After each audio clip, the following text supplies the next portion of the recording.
friends and families எல்லாருக்கும் வணக்கம். Today ஒரு கிச்சன் டிப்ஸ் தான் நம்ம பார்க்க போறோம். என்ன டிப்ஸ் அப்படினா வாங்க பார்க்கலாம். அதுக்கு முன்னாடி இப்போதான் நம்மளோட சேனல் நீங்க ஃபர்ஸ்ட் டைம் பார்க்கறீங்கன்னா மறக்காம நம்மளோட சேனலுக்கு சப்ஸ்கிரைப் பண்ணி சப்போர்ட் பண்ணுங்க. வீடியோ பிடிச்சிருந்தா லைக் பண்ணுங்க. வாங்க இப்போ வீடியோக்குள்ள போலாம். என்ன வீடியோ அப்படினு பாத்தீங்கன்னா முட்டை வந்து நிறைய பேர் உடைச்சு ஊத்தி குழம்பு வந்து முட்டை வைப்பாங்க. சில பேர் ஆம்லெட் போட்டு வைப்பாங்க. சில பேர் பொரிச்ச முட்டை குழம்பு வைப்பாங்க. இதுல வந்து அந்த உடைச்சு ஊத்தி முட்டை குழம்பு வைக்கிறோம் இல்லையா, அந்த குழம்பு வந்து முட்டை உடைச்சு ஊற்றும் போது சில பேருக்கு வந்து ஃபுல்லாமே கரைஞ்சிரும். அதை வந்து எப்படி கரையாமல் நம்ம வந்து குழம்பு வைக்கலாம் அப்படின்னு சொல்லி தான் இந்த டிப்ஸில் நம்ம பார்க்க போகிறோம்.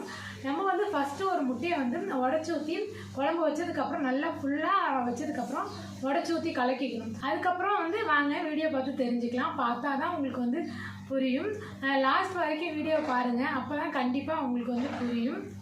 முட்டை குழம்பு வைக்கிறது வந்து ரொம்பவே ஈஸியான ஒரு மெத்தட் தான். ரொம்பவே சிம்பிளாக டக்குன்னு முடியக்கூடிய வேலை அந்த முட்டை குழம்பு வைக்கிறதாங்க. அடிக்கடி நான் வந்து வைக்கிறது பார்த்திங்கன்னா முட்டை குழம்பு தான். ஈஸியாக ஒர்க்கு முடிஞ்சிடும் அப்படின்றதுனால. ஸோ யாராவது ஒரு விருந்தாடி வந்துட்டாங்க அப்படின்னா கூட டக்குன்னு நம்ம அவங்களுக்கு வச்சு கொடுக்கணும் அப்படின்னா கூட நம்ம வந்து இந்த முட்டை குழம்பு வந்து வச்சு கொடுக்கலாம். ஸோ ஃபஸ்ட்டு வந்து முட்டை குழம்பு நம்ம வச்சாச்சு. அது வந்து நல்லா கொதிச்சு நல்லா எண்ணெய் வந்து பிரிஞ்சு வந்துருச்சு. இந்த ஸ்டேஜில் தான் நம்ம வந்து குழம்பு வந்து முட்டை உடச்சி ஊற்றணும். இப்போ பார்த்திங்கன்னா முட்டை உடச்சி ஊற்ற போகிறேன். அதாவது வந்து பார்த்திங்கன்னா ஃபஸ்ட்டு ஒரு முட்டையை வந்து உடச்சி நல்லா கலக்கிக்கணும். அது எதுக்காக அப்படின்னு கேட்டிங்கன்னா முட்டை குழம்பு சில பேருக்கு வந்து தண்ணியாக முட்டையை ஊற்றி பண்ணும்போது தண்ணியெல்லாம் வந்து அது இழுத்துரும்னு சொல்லுவாங்க. ஸோ அப்போ சில பேருக்கு வைக்கும்போது நீத்தா மாதிரி இருக்கும். அது மாதிரி இல்லாமல் இருக்கிறதுக்கு தான் என்ன பண்ணுறோம் அப்படின்னா ஒரு முட்டையை ஊற்றி வந்து நம்ம ஃபுல்லாக கலக்கிக்கணும். அந்த குழம்பு வந்து திக்னஸ் ஆயிரும்.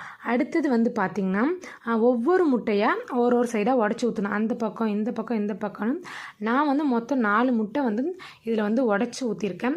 ஒவ்வொரு சைடாக வந்து நான் அதை உடச்சி ஊற்றிருக்கேன். உடச்சி ஊற்றினதுக்கப்புறம் கொத்தமல்லி தழை போடுறதுனா போட்டுக்கலாம். நான் வந்து பார்த்திங்கன்னா அதுக்கப்புறம் மூடி வச்சாச்சு.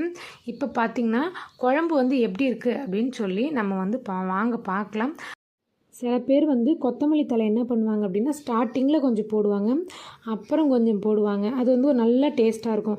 நான் வந்து மறந்துட்டேன் ஸ்டார்டிங்கில் போகிறதுக்கு. சரி அப்புறம் வந்து இறக்கும் போது வந்து கொஞ்சம் வந்து கொத்தமல்லி தழை போட்டுக்கிட்டு இது வந்து வாசமாக இருக்கும். நல்லா கொத்தமல்லி தழை போடும்போது அதோட டேஸ்ட் வந்து இன்னும் ஹெவியாக சூப்பராக இருக்கும். நம்ம வந்து கொத்தமல்லி தழை போட்டு இப்போ இறக்கியாச்சு. இப்போ வந்து குழம்பு வந்து நான் எடுத்து முட்டை எப்படி வந்து இருக்குது அப்படின்னு சொல்லி காமிக்கிறேன். இப்போ வாங்க பார்க்கலாம். குழம்பு திறக்கும் போது நம்ம வந்து ரொம்ப கேர்ஃபுல்லாக திறக்கணும். ஏன்னா கையில் வந்து ஆவி அடிச்சிடும். ரொம்ப ஹீட்டாக இருக்கப்போ கையில் வந்து ஆவி அடிச்சிடும். லேசாக கரண்டி வச்சு தூக்கிட்டு அதுக்கப்புறம் தான் நம்ம வந்து திறக்கணும். இப்போ பார்த்திங்கன்னா முட்டை வந்து உடையாமல் நம்ம எப்படி ஊற்றுனோமோ அதே மாதிரி இருக்குது. சில பேர் சொல்லுவாங்க கொப்பரையாக இருக்குது முட்டை அப்படின்னு சொல்லி. அது மாதிரி கொப்பரையாக தான் அந்த முட்டை இருக்குது. உருளைக்கிழங்கும் முருங்கைக்காவும் போட்டு தான் நான் முட்டை குழம்பு வச்சேன். நீங்களும் அது மாதிரி வைப்பீங்களான்னு சொல்லி கமெண்டில் சொல்லுங்கள். முருங்கைக்காவும் இந்த உருளைக்கிழங்கும் போட்டு வச்சா குழம்பு நல்லா இருக்குமா அப்படின்னு கேட்டிங்கன்னா கண்டிப்பாக குழம்பு வந்து சூப்பராக இருக்கும். டேஸ்ட்டு நான் அடிக்கடி இதேமாரி செஞ்சுருக்கேன். சில நேரத்தில் வந்து உருளைக்கிழங்கு மட்டுமே போட்டு வைப்பேன் குழம்பு. வீடியோ பிடிச்சிருந்தா லைக் பண்ணுங்கள். மறக்காமல் நம்மளோட சேனலுக்கு சப்ஸ்கிரைப் பண்ணி சப்போர்ட் பண்ணுங்கள். கமெண்ட் பண்ணுங்கள். தேங்க்யூ. பாய் பாய்.